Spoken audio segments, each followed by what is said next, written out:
क्या हो अगर मध्य पूर्व में आज किसी बड़े युद्ध को रोकने वाली एकमात्र चीज एक ऐसा गुप्त समझौता हो जो। जो मतलब 1969 में किया गया था और जिसके बारे में बात करने की इजाजत किसी को नहीं है। बिल्कुल, यही बात है।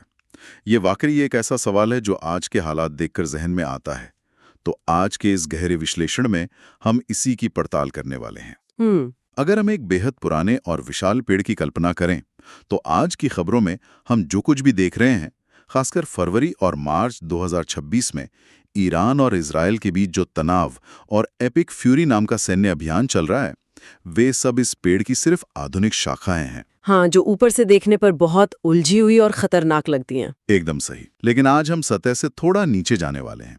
हम इस पेड़ की उन गहरी, अंधेरी और उलझी हुई जड़ों की खुदाई करेंगे जहां से ये सब असल में शुरू हुआ था। ये एक बहुत ही सटीक तुलना है। मतलब सतह पर जो घटनाएं अचानक या अकारण लगती हैं, वे दरअसल दशकों बल्कि सदियों पुरानी रणनीतियों का परिणाम होती हैं। पुराने आघातों का भी। बिल्कुल। और इन जड़ों को समझने के लिए आज हमारे सामने जो अध्ययन सामग्री है वो काफी विस्तृत है। इसमें ब्रिटिश मैंडेट के दौर पर एक गहराई से किया गया पीएचडी शोध प्रबंध शामिल है। अच्छा। इसके अलावा 1948 के विस्थापन पर, जिसे नकबा कहा जाता है, उस पर एक बहुत ही व्यापक विकिपीडिया लेख है। और साथ ही मार्च 2026 का द वायर का एक ताज़ा लेख भी है। जो सैमसन डॉक्ट्रिन वाले हिस्से पर है ना, इजराइल का अंतिम परमाणु विकल्प। हाँ, वही। वो लेख इस सिद्धांत की गहराइयों को उजागर करता है। ठीक है, तो आइए इस ऐतिहासिक भूल भुलैया को थोड़ा सुलझाते हैं। लेकिन इस चर्चा में आगे बढ़ने से पहले एक बहुत ही महत्वपूर्ण बात स्पष्ट करना जरूरी है। निष्पक्षता के बारे में। हाँ, हमारे अध्ययन सामग्री में जो विषय शामिल हैं वे बेहद संवेदनशील हैं और राजनीतिक रूप से अत्यधिक ध्रुवीकृत हैं। मतलब वामपंथी और दक्षिणपंथी दोनों तरफ के विचार इसमें हैं। इस विस्तृत चर्चा का उद्देश्य किसी भी राजनीतिक पक्ष का समर्थन करना बिल्कुल नहीं है। हमारा लक्ष्य केवल एक निष्पक्ष पर्यवेक्षक की तरह उन तथ्यों, डॉक्यूमेंट्स और परस्पर विरोधी विचारों को श्रोताओं के सामने रखना है जो मूल स्रोतों में दर्ज हैं। ये स्पष्टता बहुत आवश्यक है। हम यहाँ किसी निर्णय पर पहुँचने के लिए नहीं हैं। हम बस उन ऐतिहासिक और रणनीतिक परतों को उघाड़ रहे हैं जो आज के मध्य पूर्व को आकार देती हैं। तो चलिए सीधे 19वीं सदी के अंत और 20वीं सदी की शुरुआत में चलते हैं। ब्रिटिश दौर में। हाँ, मतलब 1948 में जमीन पर जो हुआ उसे समझने से पहले मुझे ये सवाल परेशान कर रहा है कि ब्रिटिश आखिर वहां कर क्या रहे थे। ये एक बहुत बड़ा सवाल है। मतलब अगर उन्हें सिर्फ अपने व्यापारिक रास्ते सुरक्षित करने थे तो क्या स्थानीय नेताओं को पैसे देकर या उनके साथ कोई साधारण संधि करके बात नहीं बन सकती थी? वे जमीन के विवादों में इतनी गहराई तक क्यों पड़े? पूरे एक मर्जर जैसा लगा, जहाँ एक बड़ी कंपनी किसी छोटी कंपनी का हॉस्टाइल टेकओवर करती है और पुराने कर्मचारियों को पूरी तरह से दरकिनार कर दिया जाता है। बिल्कुल। मतलब वहां के मूल निवासियों को पूछा तक नहीं गया। यहाँ आपकी ये कॉरपोरेट मर्जर वाली बात बहुत दिलचस्प है और सच कहूं तो ये वास्तविकता के काफी करीब है। ब्रिटिश साम्राज्य सिर्फ व्यापारिक रास्ते किराए पर नहीं लेना चाहता था। स्रोतों के अनुसार 19वीं सदी के अंत तक ब्रिटिश साम्राज्यवाद अपने पुराने रूप से निकलकर न्यू इंपीरियलिज्म में बदल चुका था। न्यू इंपीरियलिज्म मतलब नव साम्राज्यवाद। हाँ, पुरानी व्यवस्था में सेना जाती थी, खजाना लूटती थी और वापस आ जाती थी। लेकिन इस नए तंत्र की जरूरतें अलग थीं। किस तरह की जरूरतें? इसमें कच्चे माल पर नियंत्रण चाहिए था, विशेषकर उभरते हुए तेल बाजार पर, और वैश्विक व्यापार मार्गों पर स्थायी नियंत्रण की आवश्यकता थी। स्वेज नहर पर नियंत्रण बनाए रखना ब्रिटिश साम्राज्य के लिए सिर्फ एक विकल्प नहीं था, ये उनकी जीवन रेखा थी। हाँ, क्योंकि वही वो नहर थी जो उन्हें उनके सबसे बड़े उपनिवेश यानी भारत और बाकी एशियाई बाजारों से जुड़ती थी। बिल्कुल सही। अगर स्वेज नहर बंद हो जाती तो पूरा ब्रिटिश साम्राज्य आर्थिक रूप से घुटने टेक देता। बाप रे। और इस स्थायी नियंत्रण को सुनिश्चित करने के लिए ब्रिटेन को मध्य पूर्व में एक ऐसे वफादार सहयोगी की आवश्यकता थी जो हमेशा उनके हितों की रक्षा कर सके। तो बाल्फोर घोषणा इसी का हिस्सा थी? हाँ, स्रोत बताते हैं कि 1917 की बाल्फोर घोषणा कोई भावुक या नैतिक कदम नहीं था। ये एक सिम्बायोटिक रिलेशनशिप था। मतलब एक सहजीवी समझौता जहां दोनों पक्षों का अपना अपना फायदा था। एकदम सही। अगर हम आपके मर्जर वाले उदाहरण को आगे बढ़ाएं तो बाल्फोर घोषणा वो नया एम्प्लॉयमेंट कॉन्ट्रैक्ट था।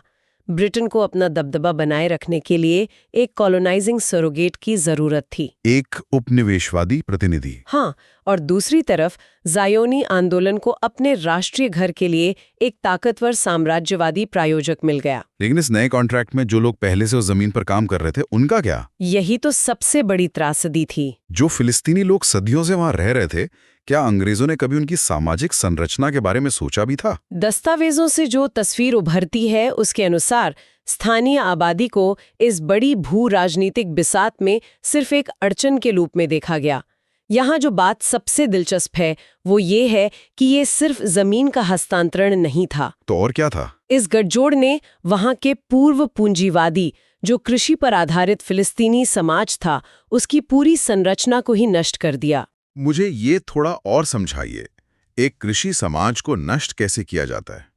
मतलब क्या सिर्फ खेत छीन लिए गए थे? नहीं, ये उससे कहीं अधिक व्यवस्थित था। हुआ ये कि ब्रिटिश शासन ने जमीन के मालिकाना हक के कानून बदल दिए। अच्छा। पहले जमीन सामूहिक होती थी या किसान पीढ़ियों से उस पर खेती कर रहे होते थे, भले ही कागज पर उनका नाम न हो। नए कानूनों के तहत दूर शहरों में बैठे अमीर जमींदारों ने इन जमीनों को कानूनी तौर पर अपने नाम कर लिया। और फिर उन्होंने उन जमीनों को ज़ायोनी संस्थाओं को बेच दिया। जब जमीन बिकी तो उस पर काम करने वाले स्थानीय किसानों को बेदखल कर दिया गया। ये तो बहुत ही क्रूर है। हाँ, ये वैश्विक वित्त और औद्योगिक पूंजीवाद का एक पूर्व पूंजीवादी समाज पर ऐसा प्रहार था जिसने स्थानीय अर्थव्यवस्था की पूरी अवधारणा को ही बदल कर रख दिया। और यही वो बिंदु है जहां से एक ढांचागत तनाव शुरू होता है। मतलब इन साम्राज्यवादी चालों का सीधा भौतिक और विनाशकारी परिणाम हमें 1948 में जमीन पर देखने को मिलता है। बिल्कुल, 1948 की त्रासदी। स्रोत एक चौंकाने वाला आंकड़ा देते हैं। लगभग 7 लाख से अधिक फिलिस्तीनी, जो उस समय की अरब आबादी का लगभग आधा हिस्सा थे, अपने घरों से भाग गए या निकाल दिए गए। ये कोई छोटी संख्या नहीं है। वाकई नहीं।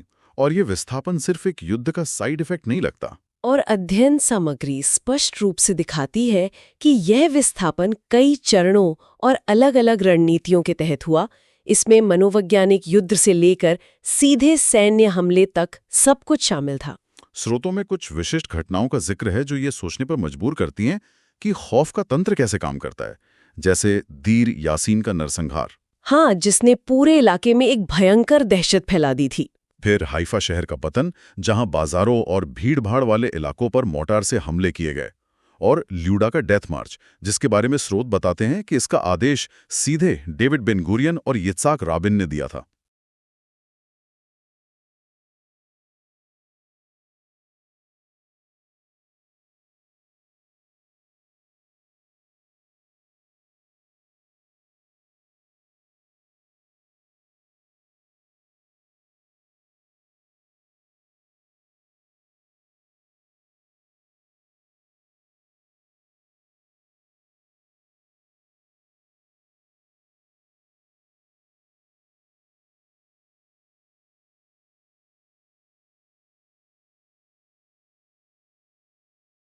स्रोतों एक चौंकाने वाला आंकड़ा देते हैं। लगभग 7 लाख से अधिक फिलिस्तीनी, जो उस समय की अरब आबादी का लगभग आधा हिस्सा थे, अपने घरों से भाग गए या निकाल दिए गए। ये कोई छोटी संख्या नहीं है। वाकई नहीं। और ये विस्थापन सिर्फ एक युद्ध का साइड इफेक्ट नहीं लगता। और अध्ययन सामग्री स्पष्ट रूप से दिखाती है कि ये विस्थापन कई चरणों और अलग-अलग रणनीतियों के तहत हुआ। इसमें मनोवैज्ञानिक युद्ध से लेकर सीधे सैन्य हमले तक सब कुछ शामिल था। स्रोतों में कुछ विशिष्ट घटनाओं का जिक्र है जो ये सोचने पर मजबूर करती हैं कि खौफ का तंत्र कैसे काम करता है, जैसे दीर यासीन का नरसंहार। हाँ, जिसने पूरे इलाके में एक भयंकर दहशत फैला दी थी। फिर हाइफा शहर का पतन, जहां बाजारों और भीड़-भाड़ वाले इलाकों पर मोर्टार से हमले किए गए। और ल्यूडा का डेथ मार्च, जिसके बारे में स्रोत बताते हैं कि इसका आदेश सीधे डेविड बेन गुरियन और यित्साक राबिन ने दिया था। ये मुझे भाई के एक डोमिनो इफेक्ट की तरह लगता है। मतलब एक जगह इतना भयानक आतंक फैला हो कि बाकी के शहरों और गांवों के लोग डर के मारे खुद ही अपना घर छोड़कर भाग जाएं। आपकी डोमिनो इफेक्ट वाली बात बिल्कुल सटीक है। अगर हम इसे व्यापक संदर्भ से जोड़कर देखें तो सैन्य दृष्टि से इसे मनोबल तोड़ने की रणनीति कहा जाता है। हाँ, जब आम नागरिकों को लगता है कि कोई भी जगह सुरक्षित नहीं है तो पलायन ही एकमात्र विकल्प बचता है। बिल्कुल। लेकिन स्रोतों में एक और चीज है जिसने मुझे सबसे ज्यादा चौंकाया। आप किस बारे में बात कर रहे हैं? मैं बात कर रहा हूं जैविक युद्ध यानी बायोलॉजिकल वॉरफेयर की। कास्ट द ब्रेड नाम का एक गुप्त ऑपरेशन। ओह हाँ, वो बहुत ही डरावना हिस्सा है। जब हम कुओं में टाइफाइड की कीटाणु डालने की बात पढ़ते हैं, जैसे कि अकरा शहर में किया गया जहां यह सफल रहा, और गाजा में भी ऐसा ही प्रयास हुआ जिसे मिस्र की सेना ने विफल कर दिया, तो ये बहुत ही मध्ययुगीय रणनीति लगती है। मुझे ये समझ नहीं आ रहा कि क्या ये कुओं में जहर मिलाना कुछ बेलगाम कमांडरों की हताशा थी या ये शीर्ष नेतृत्व द्वारा स्वीकृत एक सोची समझी सैन्य रणनीति थी। यहाँ मैं आपको रोकूंगी, क्योंकि सच्चाई इस सवाल से भी गहरी है। डीक्लासिफाइड शोध दस्तावेज स्पष्ट करते हैं कि ये केवल कुछ हताश सैनिकों का काम नहीं था। वाकई? हाँ, कास्ताई ब्रेड ऑपरेशन कोई स्थानीय प्रयोग नहीं था। इसे उच्चतम स्तर से मंजूरी मिली हुई थी, और इसके पीछे का तर्क समझना महत्वपूर्ण है। क्या तर्क था? इसका मुख्य उद्देश्य केवल दुश्मन सैनिकों को मारना नहीं था। इसका उद्देश्य ये सुनिश्चित करना था कि जो आबादी डर कर या लड़कर वहां से गई है वो वापस ना लौट सके। बाप रे, मतलब अगर पानी जहरीला हो जाए तो वहां दोबारा बसना असंभव हो जाता है। यह योजनाबद्ध जनसांख्यिकीय बदलाव का एक क्रूर लेकिन प्रभावी तरीका था। ये बहुत ही भयानक है। और जब ये भौतिक विस्थापन हो गया तो इसके बाद का चरण शुरू हुआ, इस पूरे बदलाव को कानूनी और ऐतिहासिक रूप से स्थायी बनाने का प्रयास, जिसने एक बहुत गहरे वैचारिक युद्ध को जन्म दिया। बिल्कुल। कोई जमीन पर कब्जा कर ले ये एक बात है, लेकिन उसे कानूनी जामा पहनाना बिल्कुल अलग खेल है। क्योंकि भौतिक कब्जा बिना कानूनी वैधता के टिकाऊ नहीं होता। स्रोतों में बताया गया है कि नई इजरायली सरकार ने अनुपस्थित संपत्ति कानून या एब्सेंटीज प्रॉपर्टी लॉज लागू किए। तो ये कानून असल में काम कैसे करता था? इसे ऐसे समझिए, अगर कोई सड़क पर युद्ध या हिंसा होने के कारण सिर्फ अपनी जान बचाने के लिए एक हफ्ते के लिए अपना घर छोड़ देता है, और जब हालात शांत होने पर वो वापस लौटता है, तो सरकार ने कानून पारित कर दिया है जो कहता है कि चूंकि आप उस विशिष्ट समय पर अपने घर पर अनुपस्थित थे, इसलिए अब आपकी संपत्ति कानूनी रूप से राज्य की हो गई है। ये तो ऐसा है जैसे किसी की घड़ी चुराना और फिर कानून बना देना कि जिसके पास घड़ी है वही उसका असली मालिक है। कानूनी लूपहोल जिसके तहत लाखों लोगों की जमीनें जब्त कर ली गईं, और फिर उन संपत्तियों पर नए यहूदी प्रवासियों को बसाया गया। और बात सिर्फ जमीन की नहीं थी, पहचान भी बदल दी गई। अरबी स्थानों और गांवों के नामों का इब्रानीकरण किया गया। उन्हें बाइबल के पुराने इब्रानी नाम दिए गए। ये ऐसा है जैसे किसी स्थान की पुरानी याददाश्त को ही मिटा देना, ताकि आने वाली पीढ़ियों को पता ही न चले कि वहां पहले कौन रहता था। और इसे अंतर्राष्ट्रीय स्तर पर भी पक्का करने की कोशिश की गई 1949 के लुसाने सम्मेलन में, जहां 100,000 शरणार्थियों की वापसी का प्रस्ताव रखा गया था। हाँ, लेकिन वो वार्ता विफल हो गई। किसी भी शरणार्थी को लौटने की अनुमति नहीं मिली। और यहीं से इतिहास लेखन का वो टकराव शुरू होता है जो आज तक जारी है। फिलिस्तीनी इस पूरी घटना को नकबा कहते हैं, जिसका अर्थ है महाविनाश। उनके लिए ये एक सुनियोजित जातीय सफाया था। दूसरी ओर परंपरागत इजरायली विमर्श दशकों तक यही दावा करता रहा कि अरब लोग अपने ही नेताओं के कहने पर स्वेच्छा से वहां से गए थे, और इजरायली बलों की इसमें कोई बड़ी भूमिका नहीं थी। यहाँ ये ध्यान रखना बहुत जरूरी है कि इतिहास हमेशा विजेताओं द्वारा लिखा जाता है, लेकिन समय के साथ दस्तावेज अपना सच खुद बोलते हैं। वो नए इतिहासकार वाले दस्तावेज। बिल्कुल।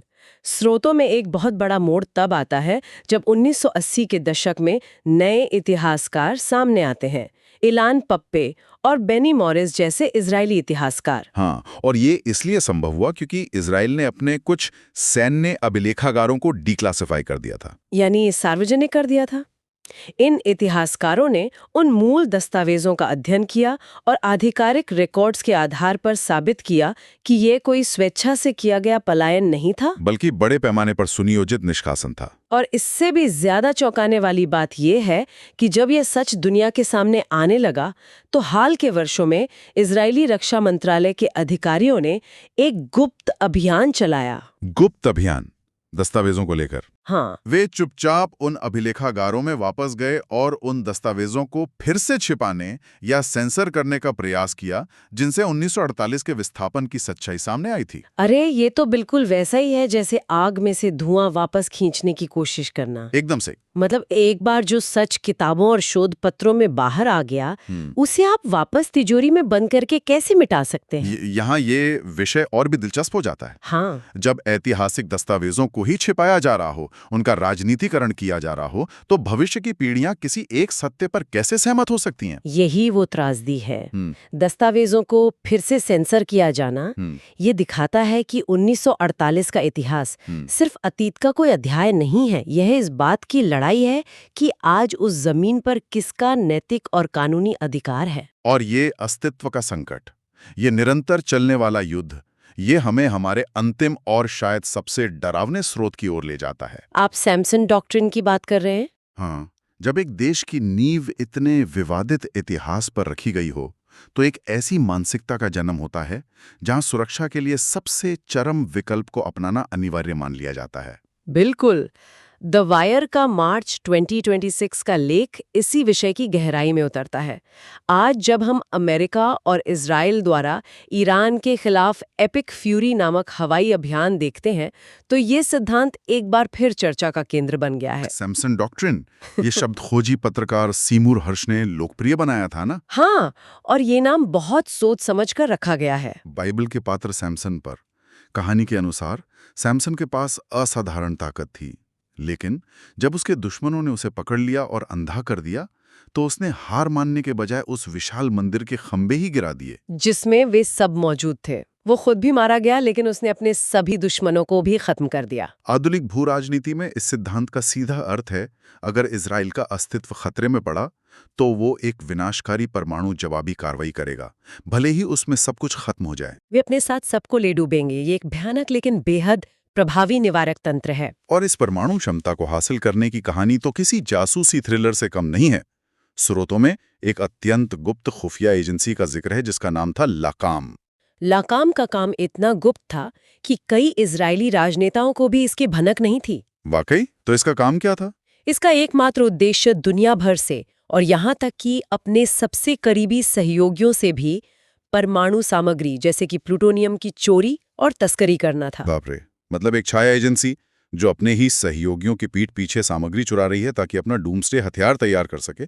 और आज इसका परिणाम यह है कि इजराइल के पास एक पूरा न्यूक्लियर ट्राइड है, यानी परमाणु त्रय, जमीन से मार करने वाली जेरिको मिसाइलें, हवा से हमला करने वाले लड़ाकू विमान और समुद्र की गहराइयों में छिपी पनडुब्बियां। लेकिन सबसे हैरान करने वाली बात यह है कि उन्होंने कभी आधिकारिक तौर पर यह नहीं माना कि उनके पास परमाणु हथियार हैं।